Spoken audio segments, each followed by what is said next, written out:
Yeah, let me just go over to what's going on in the news today. There's some scientists, and I haven't vetted their work, that's concerned about Unit 4 collapsing because they're damming up or stopping the flow of groundwater to the, and they're trying to get it to stop this, causing pooling of water and subsidence of the structure. Let me go back to an article really quickly that I wrote a while ago. You don't have to collapse Unit 4 to drain it dry. All you got to do is make it move a little bit so that the seal around the reactor cavity flange, which is called the refueling seal, breaks.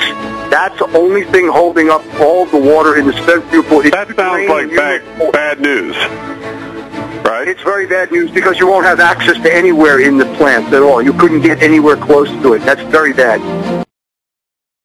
TEPCO President Naomi Hirose apologized for the problems at a session of the Fukushima Prefectural Assembly. He said the firm will make wastewater decontamination its top priority. This is the second time that a TEPCO president has attended a session of the assembly since the nuclear accident at the plant in 2011. TEPCO is dealing with the situation and starting to take measures with determination to deploy all of our management resources. Hirose has also pledged that decommissioning the reactors at the plant will proceed without delay. We have announced that we will put aside another $10 billion for this purpose for the next 10 years. He stressed that he will ensure that no necessary measures are canceled or delayed just because the company wants to cut costs or streamline its business.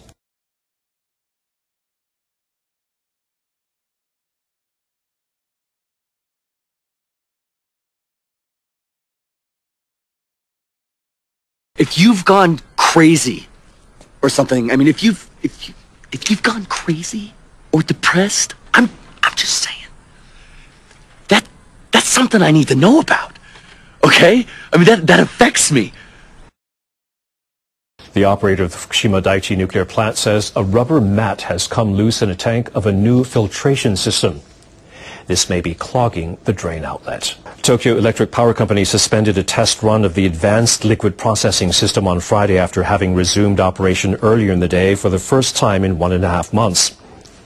The system is designed to eliminate radioactive materials from the water that is accumulating at the plant. TEPCO had detected a decline in the flow of radioactive wastewater in a pipe that carries the water to a storage tank. The rubber mat is used to protect the floor of the tank when carrying out inspections with a ladder. The utility will check other tanks for similar problems before resuming the test run.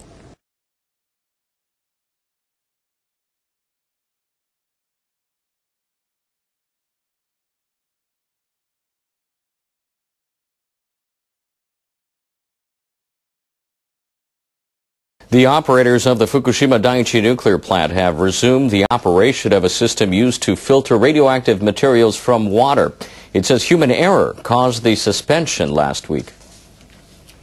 Workers at Tokyo Electric Power Company on Monday resumed their test run of the Advanced Liquid Processing System, or ALPS. The system is designed to eliminate radioactive materials from the water that is accumulating at the plant. They suspended operations on Friday. They had just resumed it for the first time in a month and a half. The workers detected a reduction in the flow of contaminated water in a pipe that sends water to a storage tank. TEPCO officials said a loose rubber mat clogged the drain. They say workers forgot to remove it after inspecting the inside of the tank. They had used the mat under a ladder during the inspection.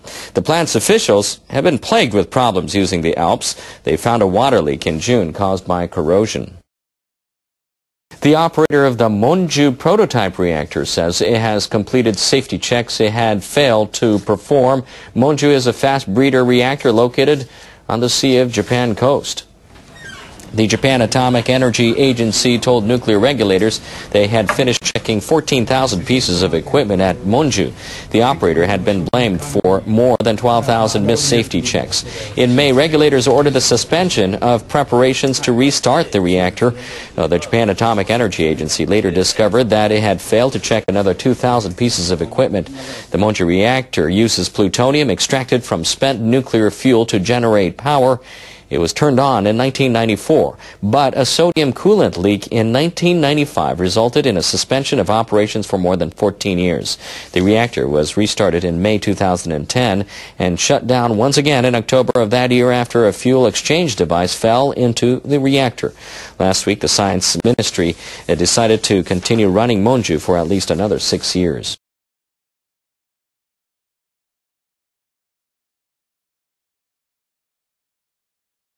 Said you could build a thriving economy based on nuclear power and related businesses. That dream no longer can be a reality, and the faster you can come to grips with this new reality is better. Japan aims to double its exports of food and farm produce to more than $10 billion by the year 2020. But a survey says less than 2% of the country's farmers currently export. The government-funded Japan Finance Corporation surveyed its client farmers and farming corporations in July. Around 7,000 responded. About a third said they were interested in exporting their produce, but only 1.7% said they were exporting. Another 1% said they planned to. Analysts say Japanese farmers lack know-how on export procedures and the ability to find retailers abroad. They also say production costs are higher than large-scale farms overseas. In part one of this report, we looked at the danger of catastrophic failures, not only from nuclear reactors, but from spent fuel pools. Tonight, we're going to look at the end-of-life issues with nuclear power, storage, decommissioning of power plants. This is the most delicate part of the whole operation, as it involves reopening the building without contaminating the area or staff on the outside. Not including the reactor building would generate 30,500 tons of waste in need of special treatment. But the figures remain questionable. The OECD cites 36,000 tons for the total shutdown of a power plant. Up until now, no site has been entirely dismantled. Depending on the method chosen, the process can take between 25 and 100 years. Plants are just now starting to be shut down after about 40 years of operation, but others are having their licenses extended with little or no public examination. Sharon Harris, near Raleigh, North Carolina, has just had its license extended in spite of signs of aging and many troubles at that location. Between 1999 and 2003, there were 12 major problems requiring the shutdown of the plant. That's an average of once every 4 months, as opposed to the industry average of once every 18 months. 4.5 times the shutdowns as the industry average. In May of this year, the plant was shut down by the NRC for a couple of weeks when a 1/4-inch crack was found inside the reactor pressure vessel head. In August, an explosion of electrical equipment caused the plant to be shut down. 1 week later, the same nuclear power plant was found to have a leaking valve that had released at least 10,000 gallons of radioactive water. But in spite of that history, Sharon Harris asked for and got a 20-year extension. That means that it has a license to run for 60 years. No nuclear power plant has done that. We're dealing with really old reactors, and they have to be decommissioned. If we were to follow the advice of the former chair of the NRC and shut down all the nuclear reactors, we would still have a legacy of dangerous materials from the decommissioned plants and spent fuel that threatens life on Earth. Catastrophic reactor failure during operation, radiation leaks during operation, catastrophic spent fuel fires, and pushing the storage of dangerous waste onto future generations for centuries or millennia. Yet, Obama wants to shut down all coal plants and go nuclear. In the next installment, we'll look at the global warming narrative and Obama's love affair with nuclear. Authorities in Sendai City say they have finished cleaning up the inflammable debris from the earthquake and tsunami that hit northeastern Japan in March 2011. The task was completed ahead of schedule. Workers used heavy machinery to throw the last 50 tons of rubble into the flames in Wakabayashi Ward. The official in charge of the project presented letters of appreciation to the operators of a temporary incinerator. Officials initially planned to treat 210,000 tons of debris from Sendai and additional waste from neighboring Ishinomaki City before the end of the year. But the project was carried out more quickly than expected because an incinerator in Ishinomaki improved its disposal capacity. Moriya Endo is in charge of disaster waste disposal in Sendai. He says the city's residents have been waiting for this day for a long time. The city of Sendai has made another important step in the recovery process. The city government plans to complete its disposal projects by the end of the year.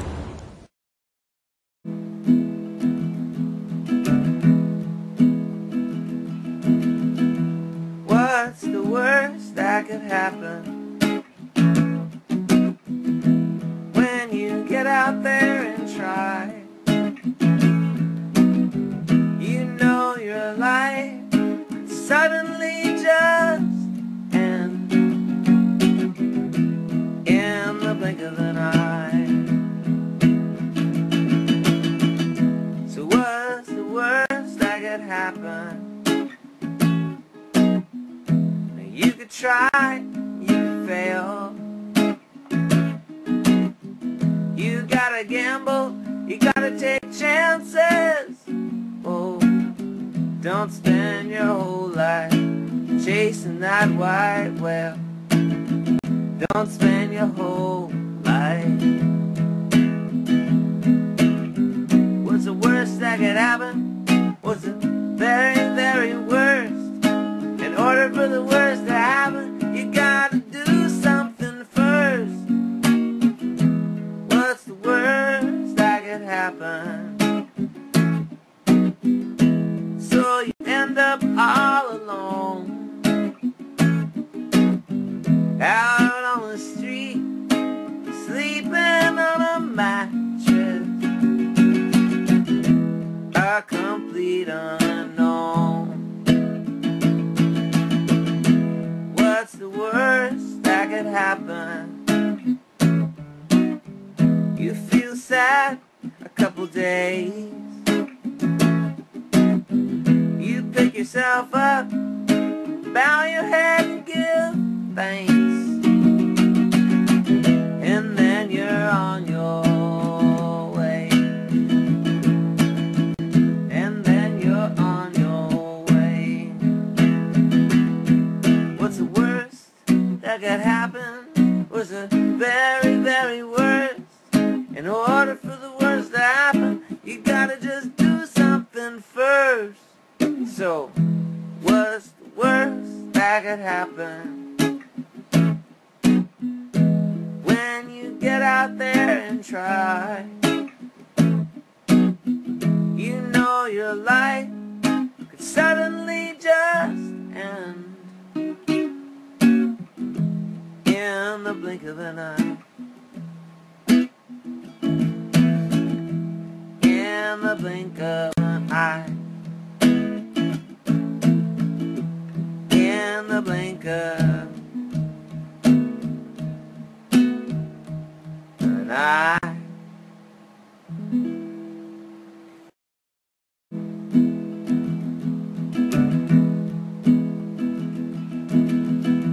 What's the worst that could happen? When you get out there and try, you know your life suddenly just end in the blink of an eye. So what's the worst that could happen? You could try, you could fail. You gotta gamble, you gotta take chances. Oh, don't spend your whole life chasing that white whale. Don't spend your whole life. What's the worst that could happen? What's the very, very worst? In order for the worst to happen, you gotta do something first. What's the worst that could happen? So you end up all alone, out on the street, sleeping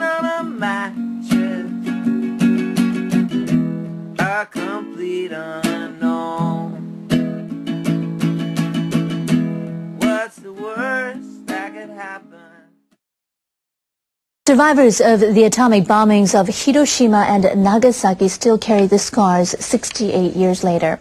Some people are suffering with illnesses they haven't had before. They're offering to help out researchers who are interested in what they're going through. Doctors at Hiroshima University Hospital are seeing something new. A rising number of patients with a rare disease caused by radiation. Chiemi Takeshima is one of them. She was 4 years old when the atom bomb hit her hometown of Hiroshima. 4 months ago, a test revealed an abnormality in her blood. These are her blood cells. The purple spots are white blood cells that have become cancerous. Takeshima has myelodysplastic syndrome, or MDS. It is known as the second leukemia. There is no cure. We believe this is because of atomic bomb radiation in Hiroshima. Last time I came here, I had no reason to cry. Who could expect something like this? Each year, Hiroshima University Hospital finds MDS in more than 10 bomb survivors. 68 years ago, atom bomb radiation pierced people's cells. It penetrated the genes that are blueprints for the body. It's believed the damaged genes, after decades, cause cancer. However, no large-scale genetic data has been available to help scientists understand. One reason is what happened to many bomb victims after the war. The radiation study centers set up by the U.S. in Hiroshima and Nagasaki were not for treatment. Bomb victims who hoped their suffering would be eased found their consultations were only for the collection of data. They started to feel like guinea pigs. It took decades for this resentment to pass. Takako Yoshida died of MDS 5 years ago, 2 years after her diagnosis. Before she passed away, she offered her genes for medical research. She also decided to speak publicly about her experience. The atomic bomb has been nesting in my body for 61 years. I was shocked when it came to the surface. The horror of nuclear weapons knows no end. To honor Yoshida, a group in Nagasaki launched a drive to collect genes from bomb victims. On this day, a researcher at Nagasaki University meets with a bomb survivor who is due to have surgery for colon cancer. I hope some of what is removed tomorrow can be used for research. I'm happy to help in any way. The next day, his genes were taken from his cancerous tissue and frozen. So far, around 400 bomb survivors have joined the program. The data brings scientists closer to grasping the genetic mutations common to atom bomb survivors. I believe this shows that the bomb victims understand our research and want us to find out more about radiation's harmful effect on the human body. Chiemi Takeshima is now donating her bone marrow cells for study. Like other bomb survivors, she is hoping this benefits others in the future. An Iranian diplomat is getting ready for more talks with the international nuclear watchdog. He spoke with an International Atomic Energy Agency representative for the first time since President Rouhani took office last month, and he agreed to meet again next month for a more comprehensive discussion. Iran's envoy to the IAEA, Reza Najafi, met with the agency's Deputy Director General and Head of Safeguards, Herman Nakatz. We had constructive discussions on the different issues, and we agreed to meet again on the 28th of October. Analysts say the talks next month will pave the way for inspectors to visit Iran's nuclear facilities. IAEA staff have repeatedly asked for access to a military facility outside Tehran. They suspect the site plays a role in production of nuclear weapons. A top U.S. official says North Korea should give up trying to get the six-party talks on its nuclear program restarted without any conditions. Daniel Russell is U.S. Assistant Secretary of State in charge of policies on East Asia. Russell says Pyongyang must take concrete steps toward denuclearization before the six-party talks can be resumed.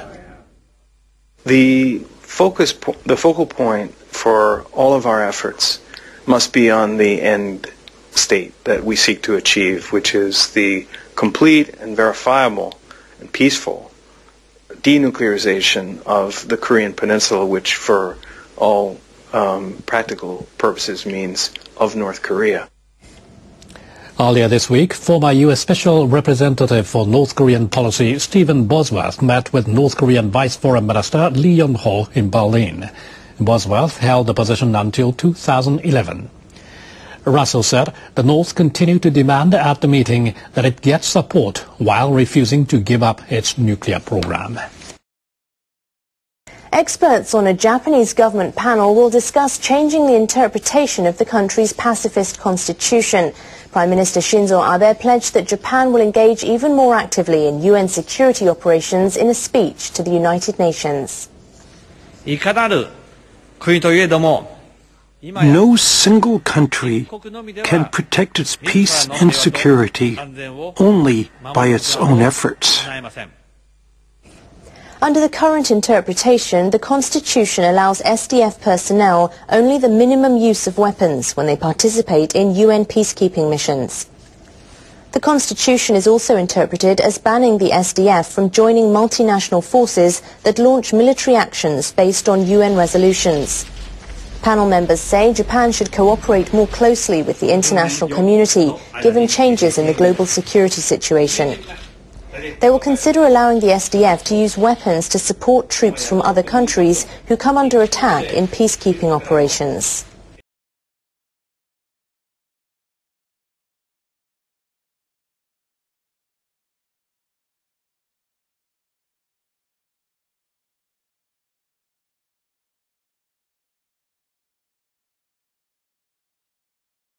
A health ministry panel is calling for a full investigation into the Japanese subsidiary of Swiss-based pharmaceutical giant Novartis.